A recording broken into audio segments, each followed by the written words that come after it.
Жильцы 153-го дома на пересечении улиц Панфилова и Баканбаева несколько лет жалуются на посуточные гостиницы. По словам Дилдызы Исаевой, в однокомнатных квартирах на каждом этаже их подъезда круглосуточно работают подобные заведения. Мать 4 детей устала от бесчисленных и шумных соседских гостей. Кроме того, по ее словам, арендуемые помещения расположены буквально через стенку детской комнаты, откуда по ночам доносятся неприличные звуки. Как раз через стенку у нас детская комната, там дети наши живут. А у них здесь комната вот жилая.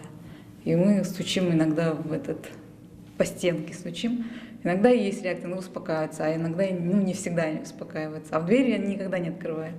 Напомним, согласно административному, а также жилищному кодексу, в многоквартирных домах запрещены посуточные, тем более почасовые гостиницы. Недавно по инициативе депутата Ходжибека Рыспаева на 70% увеличились штрафы за нарушение данного закона. Для физических лиц наказание теперь составляет 7 тысяч сомов, а для юридических – 9 тысяч. Однако, несмотря на это, жители 153-го дома по улице Панфилова отмечают, что 10 частных гостиниц по сей день продолжают свою незаконную деятельность. А почасовой, посуточно, честно говоря, это нельзя так делать, потому что жители много сейчас к нам обращаются, они боятся, например.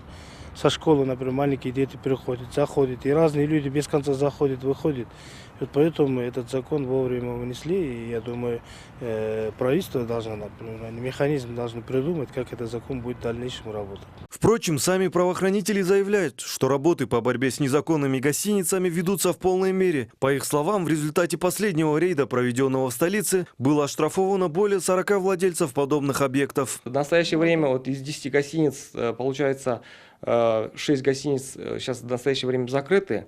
Остальные гостиницы были оштрафованы. Но с остальными гостиницами, то есть, тоже проводится определенная работа, чтобы хозяева данных квартир, сдавали не посуточно и не почасовой.